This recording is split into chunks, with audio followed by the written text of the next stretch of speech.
can't make up for it by staying on longer, because I have to give a live television interview to Karan Thapar back in my place at 7:55, which means that to get there by 7:50 and be mic'd up, I will have to leave here at latest 7:20, hoping that going back will be 10 minutes shorter than it took coming here.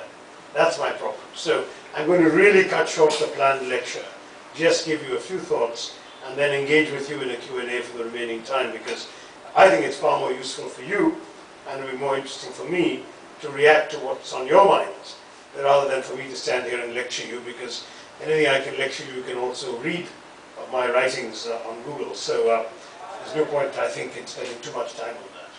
The theme that I had taken was India and the world of the 21st century. But I'm going to distill what would have been a 45-minute speech into 5 minutes and tell you that the 2 or 3 key elements I want you all to retain about India's perspective in the world today. The first is definitely that we must look at foreign policy not as something foreign, something out there for people in pinstripe suits and diplomatic chancelleries. Foreign policy is no longer really just foreign. It actually affects us here in India where we live.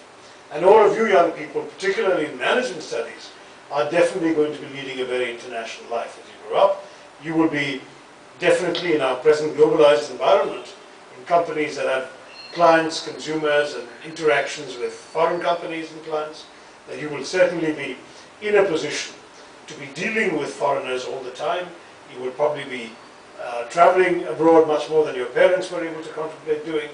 You will certainly be able to interact with the rest of the world in terms of clothes, in terms of food, the internet, the various connections we have that in your case will be so much greater than they were at the time of my generation or my parents' generation. So the first thing is that it is foreign policy is also domestic relevance because it will affect your lives. You will be engaging with the world. And it's important, therefore, that we should have a well-informed and capable citizenry that's connected to the world. The second point is that foreign policy, in my view, should be an instrument for the transformation of India. That is, we should use foreign policy and use our foreign relations to actually advance India's domestic agenda, the economic development of our people, the real challenge of eliminating poverty, of trying to bring in successful urbanization, better technology, giving everybody in this country the opportunity for 3 square meals a day, a decent job, the opportunity to educate their children and aspire to a better future. That's what India is all about. That's what our democracy seeks to achieve, and foreign policy itself can be and should be an instrument for that. And that means that we should, in fact, try and use our international connections for national purposes. Foreign policy is not about grand pronouncements about non-alignment or international affairs theory.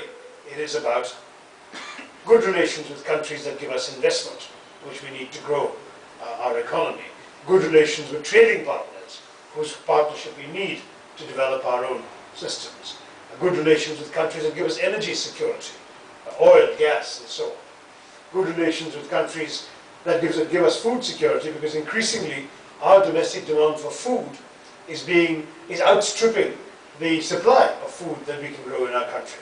So we need to import, and we need relations with countries that can supply us what we need.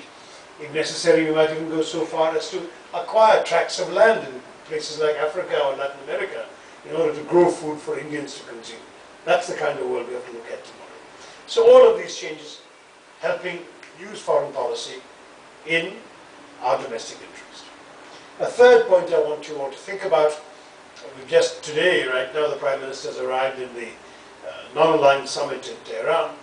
I argue in my new book, Pax Indica, India and the World of the 21st Century, that we are now moving beyond non-alignment to what I call multi-alignment.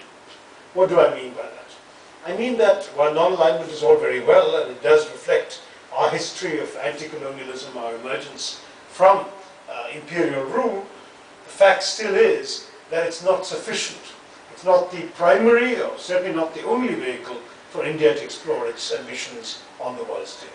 We need more than just non-alignment. What do we need? Well, we need to pursue our goals and our targets in various different permutations and combinations with different countries. So we need both the United Nations and SAARC. United Nations, 193 countries. SAARC is just for 9 countries in our subcontinent, but we need to focus on both. We need to be members of both the G77, which is the trade union of developing countries, and the G20, which is the management of the world, of the macroeconomic issues of the world. We need to belong to both the non-aligned movement because it reflects our anti-colonial history, but also belong with pride to the community of democracies where we'll be working alongside the very Western countries which are being decried by NAM for their colonial past. To give you a different kind of example, naming countries, every year our foreign minister meets with the foreign minister of Russia and China in what is called the RIC, Russia, India, China. Then we had Brazil and South Africa in a totally different configuration called BRICS. Then we take out the Russians and Chinese in yet another grouping called IBSA, which is for South-South cooperation. And then we add the Chinese to that, but don't add the Russians, and we have BASIC, which is used for environmental negotiations. And India belongs to all of them. And it does so not only because our name begins with that very useful element in any acronym, it actually is something that reflects our prevalence as a country. The fact that we have, both by history, by orientation, and by our own inclinations and needs, we have the ability and the capacity to function in all these different contexts, and we are in demand in all these contexts. So that's broadly speaking what I mean by multi-alignment. And the final thought, as I said, I'm going to try and reduce my 50 minutes to 4 big points. The final thought is that India, for a long time, was what you'd call a rule taker in international affairs. We were a newly independent country when the UN was founded. In fact, when the UN was founded, though we were a founding member, we were not yet fully independent in 45. We only became independent 2 years later, and as an independent member, it was still pretty new. The powers that had won World War II made the rules for the world. But now, 65 years later, we are capable of becoming not a rule taker but a rule maker. We ourselves can contribute to the ways in which the international system is organized, the ways in which, for example, the rules of the road are written for countries to cooperate. And that's something that India can contribute in all sorts of ways. You know, the world is full of what, in my time in the UN with Kofi Annan, we used to call problems without passports, problems that cross all frontiers uninvited, problems that no one country, however rich or powerful, can solve on its own, like climate change, like refugee movements, like drug trafficking, like human trafficking, international crime of various sorts. All of these things require collective efforts.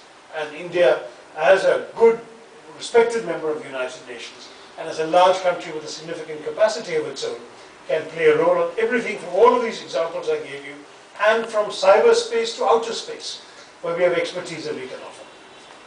So India can, in my view, contribute responsibly towards the creation of an effective international order in which we will be the linchpin of a new peace system of coexistence.